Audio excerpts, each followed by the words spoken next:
उपमुख्यमंत्री अजित पवारांच्या निधनानंतर दोन्ही राष्ट्रवादीच्या विलिनीकरणाची जोरदार चर्चा होती। पण आता विलिनीकरण तर लांबच राहिलं, पण दोन्ही राष्ट्रवादीमधलं शीतयुद्ध काही थांबत नाहीये। कोणत्या ना कोणत्या कारणाने दोन्ही राष्ट्रवादी सातत्याने आमनेसामने येत आहेत। राज्याच्या राजकारणात सध्या दोन राष्ट्रवादीचाच राजकीय संघर्ष पाहायला मिळतोय।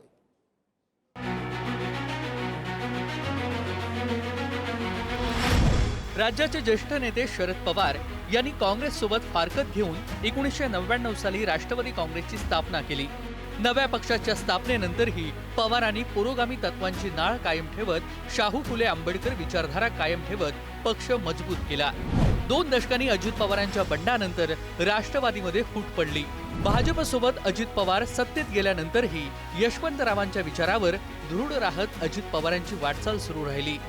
मात्र आता अजित पवार यांच्या निधनानंतर उपमुख्यमंत्री सुनेत्रा पवार यांच्या नेतृत्वाखाली राष्ट्रवादी काँग्रेस पक्ष शाहू फुले आंबेडकर विचारांची साथ सोडणार का, अशा शंका उपस्थित केल्या जाऊ लागल्यात। या शरद पवारांच्या राष्ट्रवादीचे नेते आघाडीवर होते। राष्ट्रवादी पक्षाच्या घटनेमधून 3 सेल म्हणजेच विभाग हटवण्यात आल्याचा दावा रोहित पवार यांनी केल्यानं या चर्चा सुरू झाल्यात। राष्ट्रवादीनं 3 सेल वगळले: अल्पसंख्याक सेल, सामाजिक न्याय, ओबीसी सेल। राष्ट्रवादीतील हे 3 महत्त्वाचे विभाग हटवल्याचा दावा रोहित पवार यांनी एक्स पोस्टमध्ये केल्यानंतर दोन्ही राष्ट्रवादी काँग्रेस पुन्हा आमने सामने आलेत। पक्षाच्या घटनेमधून 2 या ठिकाणी बदल करण्यात आले। त्या बदलामध्ये अल्पसंख्याक आणि ओबीसी हा रद्द करण्यात आलेला कळतोय। खरं म्हटलं तर पक्ष विभाजन झाल्यानंतर सुद्धा अजितदादांनी प्रामुख्याने ती काळजी घेतली होती की त्यांनी आपली भाजपचे झालेला अलायन्स असताना सुद्धा त्यांनी स्वतःची एक ओळख ही पुरोगामी विचाराचीच करण्याचा प्रयत्न त्यांनी केला। हे सातत्याने त्यांनी वेगवेगळ्या प्रकारच्या कार्यातून आणि कामातून दाखवलेलं आहे। अजीत दादा के रहते हुए वो बहुत प्रश्न उठाते थे मुसलमानों के, खासतौर से अल्पसंख्यक समुदाय के। लेकिन दादा के जाने के बाद जो ये 3 सिग्नेचर है, प्रफुल्ल पटेल, सुनील तटकरे जी और बृजमोहन श्रीवास्तव जी, इनका असली चेहरा ये सामने आ रहा है कि ये मुसलमानों की किसी भी हालत में समर्थक नहीं है और ये चाहते हैं कि इनकी कथनी और करनी से समझ में आ रहा है, इनकी कथनी और करनी में फर्क है।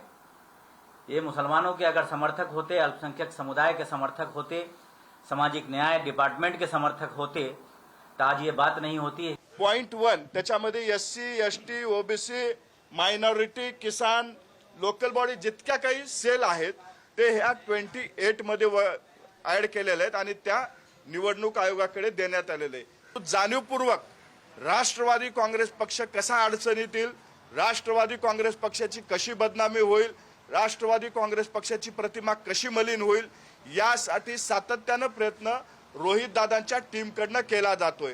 माझं त्या टीमला एवढंच सांगणं आहे, जितकं लक्ष तुम्ही आमच्या पक्षावरती देताय तितकंच लक्ष तुम्ही तुमच्या आमदारावरती द्या। रोहित पवारांच्या ह्या दाव्यानंतर अजित पवारांच्या पक्षामधून तीव्र प्रतिक्रिया उमटल्यात। पक्षाचे प्रवक्ते सूरज चव्हाण यांनी थेट आमदार रोहित पवार यांच्यावर घणाघात केलाय। पक्षामध्ये फूट पाडण्यासाठी आणि बदनामी करण्यासाठी रोहित पवारांनी एका एजन्सीला 5 कोटी रुपये दिल्याचा दावा चव्हाण यांनी केला। प्रदेशाध्यक्ष सुनील तटकरे यांनी याबाबत बोलण्यास नकार दिला असला तरी मात्र अजितदादांचा पक्ष ताकदीने पुढे नेऊ असं त्यांनी म्हटलंय। रोहित दादा पवार यांनी राष्ट्रवादी काँग्रेस पक्षात फूट पडण्यासाठी, राष्ट्रवादी काँग्रेस पक्षाचे नेते बदनाम करण्यासाठी 5 कोटी रुपयाचं पॅकेज हे एका एजन्सीला दिलेलं आहे। पक्षातील पदाधिकाऱ्याला पगार देऊन त्या ठिकाणी राष्ट्रवादी काँग्रेस पक्षावरती खोटे आरोप करण्यासाठी त्यांनी त्या ठिकाणी नेमणुका केलेल्या आहेत। राष्ट्रवादीमध्ये कशी फूट पडेल, राष्ट्रवादीमध्ये कसे भांडणं लागतील, यासाठी सातत्यानं प्रयत्न केला जातोय। आम्ही सगळेजण एकत्रपणे बसू, आपल्याला कोणाला त्याची चिंता असेल काही कारण नाही। दादांच्या स्वप्नातला पक्ष त्याच ताकदीने पुढे नेण्याचं काम आमच्या सर्वांचं आहे आणि आम्ही पूर्ण ताकदीने नेऊ।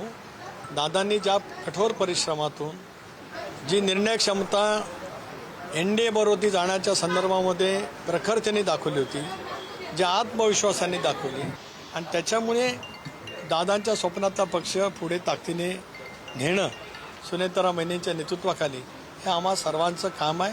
ते आम्ही नेटाने त्या ठिकाणी करू। अजित पवारांच्या अकाली मृत्यूनंतर दोन्ही राष्ट्रवादी कोणत्या ना कोणत्या मुद्द्यांनी सातत्यानं चर्चेत असल्याचं दिसतंय. विलिनीकरणाची चर्चा संपुष्टात आल्यापासून दोन्ही राष्ट्रवादीमध्ये गेल्या काही दिवसात सातत्यानं वाद होताना दिसतायत. दोन राष्ट्रवादीतील वाद. शरद पवार राष्ट्रवादी. अजित पवारांसोबत विलिनीकरणाची चर्चा अजित पवारांची इच्छा होती. अजित पवार राष्ट्रवादी. अजित पवारांसोबतच्या चर्चेची कल्पना नाही कोणता पक्ष कोणत्या पक्षात विलीन होणार. शरद पवार राष्ट्रवादी. सुनेत्रा पवारांच्या शपथविधीचं शरद पवारांना निमंत्रण नाही. अजित पवार राष्ट्रवादी. संपर्क साधला पण पवारांपर्यंत निरोप पोहोचू दिला नाही. शरद पवार राष्ट्रवादी. सुनेत्रा पवारांनी उपमुख्यमंत्रीपदाची शपथ घ्यायची एवढी घाई का केली. अजित पवार राष्ट्रवादी. पुरोगामी म्हणवता तरी अशा गोष्टींच्या आडून विरोध करता हे चूक. शरद पवार राष्ट्रवादी. अजित पवारांचा मृत्यू घातपात असल्याचा संशय. प्रफुल्ल पटेल सुनील तटकरेंकडे इशारा. अजित पवार राष्ट्रवादी. सुरुवातीला मौन, नंतर सीबीआय चौकशीची मागणी. शरद पवार राष्ट्रवादी. प्रफुल्ल पटेल आणि सुनील तटकरे यांच्यावर पक्ष ताब्यात घेण्याचा प्रयत्न केल्याचा रोहित पवारांचा आरोप. अजित पवार राष्ट्रवादी. रोहित पवारांचे आरोप फेटाळले. रोहित पवारांनी त्यांच्या पक्षाकडे लक्ष देण्याचा सल्ला. आता ह्या वादात सेल वगळण्याच्या आरोपांची भर पडली आहे. ओबीसी, अल्पसंख्याक आणि सामाजिक न्याय विभाग खरंच वगळले आहेत की यातून अजित पवारांच्या राष्ट्रवादीबाबत संभ्रम निर्माण करायचा आहे, हाही प्रश्न आहे. शरद पवार आणि सुनेत्रा पवार या दोन्ही नेत्यांकडून मात्र आतापर्यंत या सगळ्या वादावर कोणतीही प्रतिक्रिया आलेली नाही. या सगळ्या वादामुळे भविष्यात विलिनीकरण दूरच राहणार की काय अशी शक्यता आता निर्माण झाली आहे. संदीप राजगोळकर, पुढारी न्यूज, मुंबई.